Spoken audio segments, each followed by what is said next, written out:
Hello everybody, and it's that time of year again. It's Youth Intake Day, and there is some massive news to go through in this episode. Before we even look at the Youth Intake, there is some fantastic news that should help us out. Maybe next season, maybe the season after. Probably not this season, but yeah. Let's get those fancy arrows across the screen and dive into the save. So, it is Youth Intake Day. We're going to announce our new intake of youth players for the season, which I'm very excited about. We had the preview. It's on screen right now. Lots of A's across the board. Very exciting on that one. A few C's and D's at the bottom, but we don't need to worry about those. It's the A's we're interested in because our squad is rubbish. So most people coming through are an A-rated youth player. But the season has been going okay recently. Well, there's been some ups and some downs and some wins and some losses. But let's go and have a look at the most important win, which was obviously our last episode. We're together for Gillingham. We got through by beating League 2 Gillingham. We then faced Rochdale and beat them 3-2. Another League 2 team put to the sword.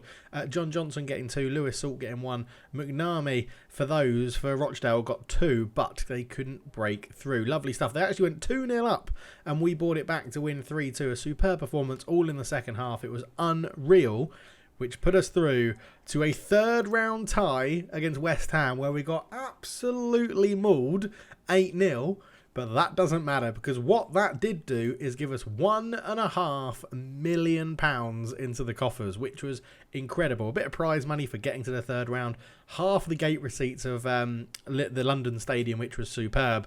And then as you can see, straight away, we spent it, and now we've got £3,000 in the bank. We could have kept 1.5 million there for a while, but as soon as that money went in, I asked the board, please, can we upgrade our youth facilities? They said yes, so 1.5 million came into the club, and 1.5 million went straight out the club again to improve the youth facilities. And as you can see, I've been asking for lots of things, but yes, improved youth facilities are going to be a thing at Guiseley next season. They're going to be finished in 4 months' time.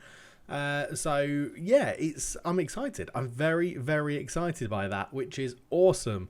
The board itself, there's always little things around. Are we selling the club? Is it changing hands? Is it internal takeover? And there's always like rumours and then nothing comes of it. So we are at the moment still under the guile of Charlie Wood, who is the chairperson for the fan-owned consortium that bought the club in the first place. But going back to the schedule, yeah, it's been pretty good. The win against Gillingham gave us some good wins. We lost to Darlington, then came back and beat Scarborough, lost to Kettering in the FA Trophy second round, which was a bit disappointing, but we were saving ourselves for Rochdale, where we won 3-2.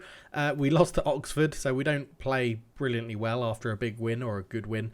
Buxton, we beat them 2-0, Alfreton Town 2-2, South Shields 4-3, who have Luke Plange up front, who I've used in a previous save at like championship level, so I know he's pretty good, but he didn't score in this one. But Adam Hall got 3 for us, 41, 42 and 45 plus 3, so a fantastic end to the first half for us in that one. We beat Hitchintown 2-0, got mauled by West Ham, and that loss to West Ham completely destroyed our confidence, where we went on a 4-game without a win. 1-1, 2-2, 3-2 lost to Kidderminster, 2-1 lost to Curzon Ashton, turned it around against bottom club Basford 3-0, which was good, and then back-to-back wins, 3-1 over Hemel Hempstead, 1-1 with Boston, 1-1 with Chorley. We beat Kettering Town in the league 3-2, lost to Blythe Spartans, which was a terrible game, 95th minute in that one, but that seemed to have spurred us on. And now we are 7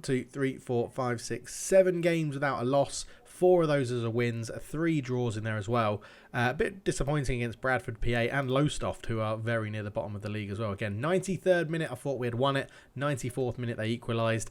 But yeah, not too bad. And the Darlington, Southport and Kings Lynn games have always been against teams top of the table, which is really interesting. So we find ourselves in 9th. We are 5 points off Kidderminster Harriers in the playoff spot. We are playing some good football. We are doing very well for the fact that we haven't been able to sign anyone and things like that. And you look at the sort of names here. So whom we know is good. Taylor Foran is an ex-Arsenal centre-back youngster, so he's always going to be pretty good.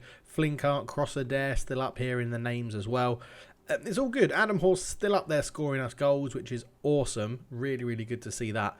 And yeah, we're doing all right. So it's sort of like Farsley and Hemel Hempstead results sort of turned it around in terms of getting our morale and our form back up.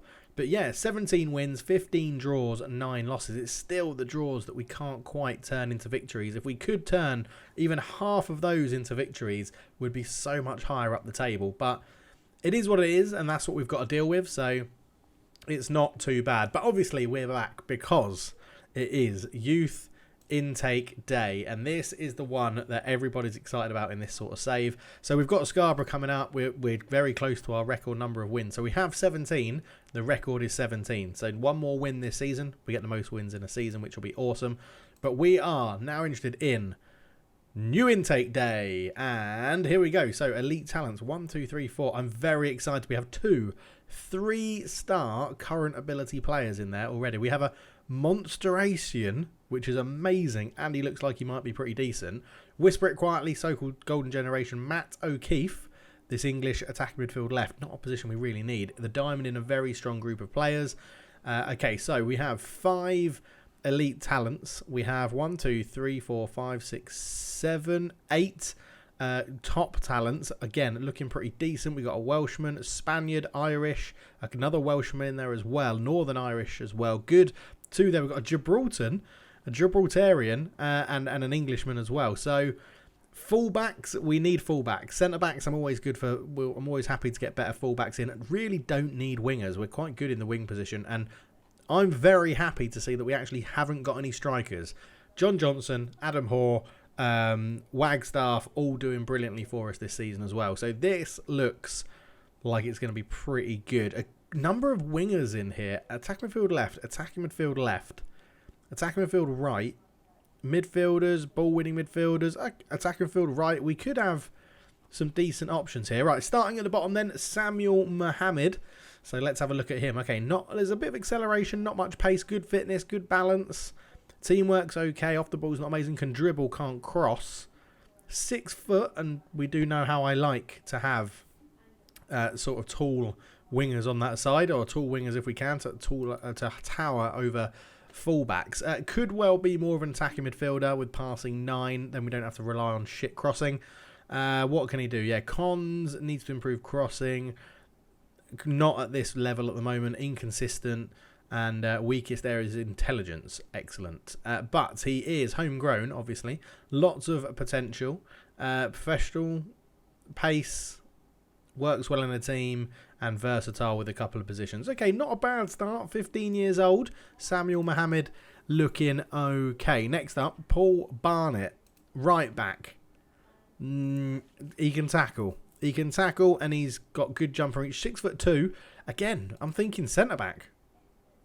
I think retrain him straight away. Retrain him as a centre back. He's only a 3-star potential, but I think we potentially give him a go at centre back. He's lacking a bit of pace, but that jumping reach, 6'2", teamwork, tackling, marking isn't too bad.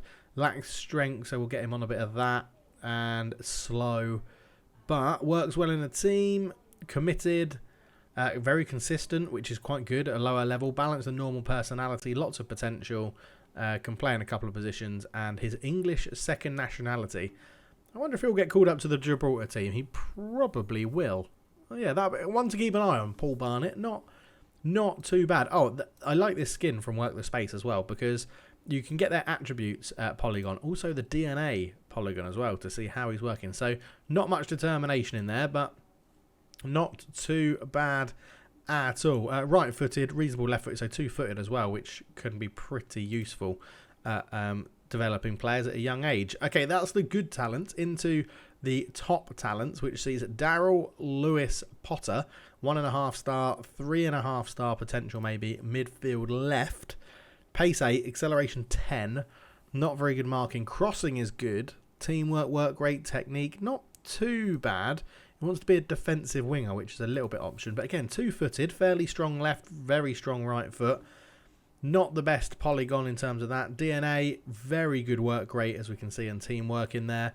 Yeah, okay, not too bad. Don't know if he'll ever really get into our team. 5'4", dives into tackles again, tries long-range passes. Okay, that's a good point. Do these guys have Samuel Mohammed? No, you don't have any traits. I forgot to look at that. Paul Barnett doesn't have any traits either. Okay, so not too bad. Next one up then, Gerald Bayram, midfield centre. No traits, which is good. Great technique, good passing, good flair, good vision.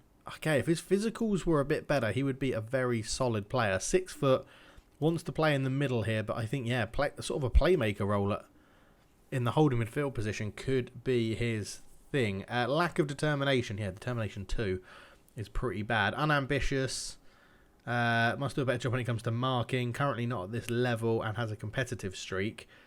But his technical ability is his strongest point. Could improve a lot in the future. Fairly skillful. A couple of positions. And is homegrown. There's something potential to work with there. This is the sort of player, again, 2-footed, which I like to see. This is the sort of player that you'd look at it and be like, if he performs well in the youth team, he could definitely get a call up to the first team if he's getting assists and creating chances. So one to keep an eye on there. Jared Bayram. Next up, another sort of holding midfielder, a ball-winning midfielder, Dean Keenan from Northern Ireland. 2-star current ability. Physicals, again, letting him down at this sort of age and this sort of level. You really need to be a physical player. But he's brave, he's determined, he's got great leadership, teamwork's good, work rate, technique, tackling, all looking awesome. Consistent, which is good, works well in a team, improve a lot in the future, professional manner, committed, and a bit of versatility in there as well. However, he is susceptible to injuries, not quite at this level, and can't head the ball. So that is a little bit of a concern, and he needs to sort out his strength and fitness. So a lack of athleticism and susceptible to injuries, I'm going to suggest he's going to be picking up too many injuries for us to be playing. That is a bad mix of cons to have as a player. But yeah, he looked potentially to have a good future. These physicals are really letting him down though, so not too sure how much game time Dean Keenan's going to get. Right back, we are desperate for a good right back. We have 2 of them in our top talents. Rogan Topless Burrow. Amazing name, absolutely amazing name. Rogan Topless Burrow. No pace again. Natural fitness is good, balance is good, aggression is a bit high, but I don't mind that. He's brave, he's got good leadership, good tackling. Another one that you'd think could be a centre-back, but 5'9", and he can cross. Okay, there's a bit of a potential there. I don't mind that. Topless Burrow, not too bad. Needs to be more consistent, not at this level. Lacks a bit of strength. Could do with being taught how to be an effective aerial presence. But he's versatile, he's a committed player. Balanced and normal personality, lots of room for improvement, and his bravery means he will go into situations that other players may not. Okay, not bad. Left foot reasonable, right foot very strong. So we're producing a number of sort of 2-footed players, which is very exciting to see as well. I do like that. Next up, Christoph Moyamba, 1.5-star left back from England. Yeah, lacking pace, 5'7". He's brave, he's aggressive, he's got good leadership. They're very similar, all these players coming through in this cohort. Marking's poor, passing's poor, tackling's not brilliant. Yeah, he's brave, he's got lots of potential. Strongest area of the game is a player who's committed. He's versatile and he's homegrown. However, tends to be low on confidence and rarely believes in himself. Oh, that's not ideal. Strength he needs to improve, not at this level. Inconsistent, susceptible to injuries. And, yeah, poor athleticism. So, again, another one. Oh, that's annoying because a new left-back would be good. But I don't think he's going to be enough to get into our first team at a young age. We'll have to go and see. But not ideal, Christoph Muyamba. I was expecting a little bit more. Alex Sutcliffe, Welsh, right winger. Wide target forward. He's only 6 foot, so I'm not sure about that. Pace is lacking, 6 and 6. Let's have a look at these first then. Not consistent, not at this level. Doesn't see the full picture, needs to learn to play with his head up. Slow, not what you want on the wings, and fickle. Okay, versatile, committed, improve a lot in the future, and works well within a team. So maybe there's something there. I'm not sold on that. I mean, I don't even think he's got enough about him to be a target forward. I definitely probably won't play him on the wings, given he's got pace 6, acceleration 6. Comes deep to get the ball, tries first time shots. Finishing 8, long shots 5. Yeah, not convinced by Sutcliffe. But again, 2-footed, so a number of two-footed players coming through. Alfred Carrasco, right, a Spanish left-back. Surely you're going to be good. Why are you so dog shit slow? I mean, you can play all up the left-hand side. Pace 7, acceleration 6, decisions 12, and aggression 11, leadership 15. We're bringing through a very leader-heavy cohort here. Passing 10, I don't mind that. Tackling 10, technique 11, crossing 9. Pretty all-round. Right foot reasonable, left foot very strong. We lack of determination. Determination 2 is a little bit annoying. Competitive streak, unambitious, doesn't look further himself. Can't jump and win the header, and not at this level. Second nationality of English, would know that. Versatile. He's naturally fit, which is good. Good positioning and fairly intelligent. Okay, improve a lot and is very consistent. Okay, so consistent and intelligent means that he may suit our style pretty well. So that will be very, very interesting going forward. Right, next up, right back from Ireland, Steve Gray. Come on down. What have you got? Okay, got pace. Pace 12. Good. Acceleration 9. Agility 12. Crossing 6. Marking, passing 8 and 7. Tackling 10. Decisions. Yeah, okay, not bad. Not bad. A speedy right back is something we sort of need, to be honest. His strength and fitness means he's got poor athleticism. He's not consistent. He's not below this level, and he's not strong. Second nationality of English. Versatile. Speed, which is good. A fair amount of pace. Yeah, okay, so he's all about his pace, basically. But could be a 4-star potential player. Not too bad. Knocks ball past opponent as well, which is good with the pace that he's got. 5'9". He probably will be our backup right back, which is a bit of a worry, isn't it, when you look at it like that? But there we go. And last up in the top talents, and got another goalkeeper coming through our youth academy, is Scott Lloyd. Loves to rush out, good reflexes, everything else is pretty crap, can command his area a little bit. Vision is okay, fitness is good, not acceleration, he's aggressive. Primary looks out for his own interest, can be labelled a bit of a mercenary, not too bad. Premier League, regional Premier League level, not Premier League level. Become more of a consistent performer, it's not very good, and has a competitive streak, not ideal for a goalkeeper. English second nationality, either foot, strong and very strong down there, lots of potential. And speed at coming off his line to sweep up any through ball. That is quite useful. I'm not going to lie, that is quite useful. So Scott Lloyd, maybe I wrote you off a bit too soon. 2-star currently, 4-star already. Maybe a backup to Trineri, who knows? Maybe get him in the first team. But this is the one we've all wanted and waited for, right? Elite talents coming through. 1.5-star, Ben Fitton, left winger, but looks like he can play all across the front three. Ben Fitton doesn't have any pace. 1.5-star, potentially 5-star. Low determination of 4. He's screaming out more of a playmaker to me. Agility, flair, leadership, teamwork, vision, passing, technique, composure, anticipation. I think it's not lack of pace, because he's got pace 9, but I feel like, yeah, a sort of diminutive attacking midfielder. His media description is even young attacking midfielder. I feel like, yeah, that would suit him better. What's he got here? So, lacks game intelligence. That's not ideal. Not consistent. Probably lower than this division. Lack of determination can hinder him. And low level of determination will hinder his game. He is homegrown, obviously. Passing ability underlines technical prowess. Strength and stamina make him a decent athlete. Lots of potential and versatile as well. So, again, one that with his versatility, his two-footedness, really could come in handy, but yeah, we'll have to see. Again, he's another one, I think, performing the youth team. That's how you get promoted into the first team. Will his determination hinder him? I'm not too sure. Right, Tony Hogan, the Montserratian. Right midfielder, looks like he can play on the left as well. Maybe attacking midfield right. Tony Hogan, 2 stars. I'm expecting something half decent. Tony Hogan. Okay. Right. Now ignore this. We can train technicals. They're the easiest thing to train. Mentals, I think, are tough to train, but those physicals, I'm very excited by this. Pace 12, fitness 11, balance 12, agility 10, acceleration 15. Absolutely rapid, as you can see from his polygon on the left.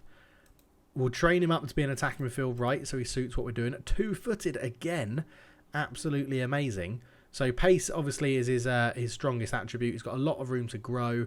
Balance, the normal personality. Yeah, strength in pace, versatile and homegrown, obviously. Heading, yeah, not here or there.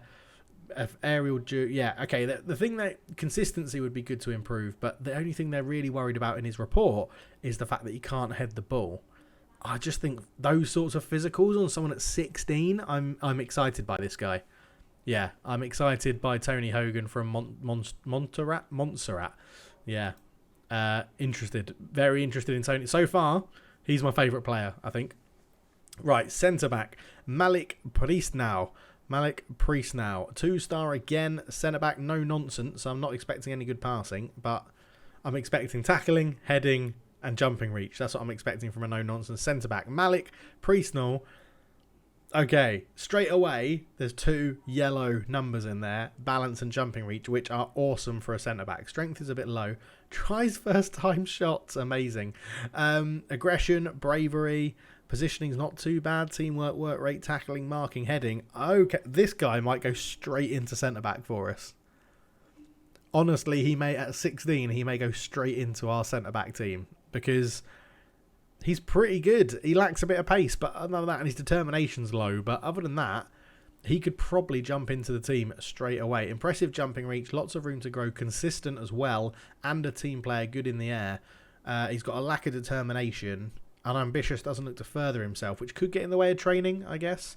He's currently operating at a regional level. Versatility, doesn't matter. He's a centre-back, and he's a slow player. But I don't mind that. And he doesn't dive into tackles, which is good for a centre-back to not dive into tackles. I don't mind how he's looking there. Again, another one who I think could do very well for us. So Malik Priestnau, very excited about him. Okay, so they've said Matt O'Keefe is the diamond at 3-star, but both of these are the same sort of level. I'm excited by Danny Adams because he can play left back, left wing back, holding mid and midfield centre, and Matt O'Keefe can play all up the left and up front. So we'll go in order as they're listed. Matt O'Keefe. Wow. Okay. This is very exciting. Hits free kicks with power. He's 5'8", is a bit small, but right-footed, very strong, reasonable left foot. He can dribble. He's got good technique. He's got flair. He's determined. Teamwork. Work rate. He's bloody rapid. 14 pace at this level is incredible. Fitness is good. Balance is good. Agility is good. Get him in the first team. 15 years old. Oh, my word. Okay, he's got a competitive streak. He'll get a few bookings. Low level below. Lack of intelligence to play the game at high level. Not consistent. So we'll have to try and see if we can train those somehow. Can't head the ball.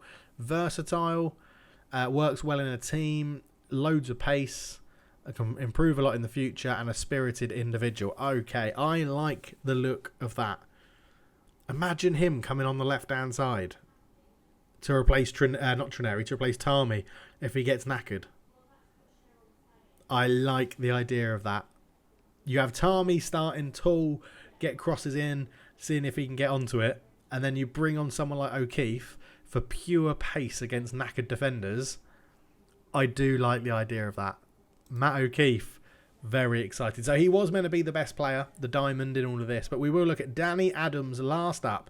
Midfield centre, but it looks pretty versatile. Danny Adams, again, great physicals. Yes, that is what we need to see. And he wants to be a ball winner, which is a position we play with. Tackling good, marking good, teamwork, work great, positioning's decent, anticipation. Pace could be a bit better, strength could definitely be better, but 6'1", he's going to bring a bit of height in there. Stamina, jumping reach, natural fitness, balance. Yes, very well rounded. Left-footed, reasonable right foot as well. I think everyone that's come through is two-footed in this intake, which is awesome. Works well in the team. He's already operating at a National League North level, so he's definitely going in the first team. Lots of potential, consistent as well, committed to the cause and versatile. Unambitious, doesn't look to further himself. Again, we'll get him in a mentoring group and try and sort that out. Works in the heading department and might do a better job when he's marking someone. Okay, but yes, there are players in that can go straight into our first team, which I'm very, very excited about. O'Keefe Adams definitely going in there. Malik Priestnall, I think, can sit in there as well. Tony Hogan does look like he's going to bring something for a bit of pace on that other side. Yeah, that is a good intake. I am very, very happy with that intake, yes. I like the look of that. I really like the look of that. It's filling out positions that we needed as well in terms of centre-back and centre midfielders and full-backs. Yeah. Okay, all right. Again, they're all going to get a contract. We're well within our wage budget, so I can afford to give everyone at least a youth contract. But I'm excited. I'm excited by that. Let me know down below which is your favourite player out of that youth intake. And yeah, we'll be back for the end of the season, which we're getting close to, actually. I wonder if we'll sneak into the playoffs. 1, 2, 3, 4. Only 5 games left of the season. We are only 5 points behind, so we're not completely out of it yet. We could get on a good run and get in there. Again, we've only lost 9 games this year, but those 15 draws, we really need to try and turn those around into wins. We're getting to that point. We're getting closer to that point where we're going to be one season, everything's going to click. Our players will be a little bit older, a little bit more experienced, and we'll just either bosh this league or get into the playoffs and bosh the playoffs. So lovely stuff. But yes, let me know down below. I don't think there's anything else to update you on since we've been here. The same players have gone out on loan. Hay had a change of heart and now wants to stay at the club and has got a new contract for another year, so that's not too bad. More people have been coming in and out of the youth team and into the senior team. But all in all, yeah, it's good fun. It's good fun. Absolutely loving it. You can see we've called loads of people up and then we've put them available for the under-18s and put people in for loan. I do really want the club to create an under-21s. We've got too many people now that are too old for the under-18s but not good enough to get football in the senior team, so their development is stalling. And we really need an under-21 team. So that's what I'm going to be pestering the board for pretty much consistently until they give it to me. So let's see if we can, we'll ask them now, an under-21 team, and see what they get back to us about. They'll probably say no because of the finances, but meh, we'll have a look. We'll just have to go on another cup run, I think, and get some more money in the coffers. Anyway, thank you so much for watching. Let me know down below who is your favourite player in that youth intake, and I will see you in the next one. Cheers.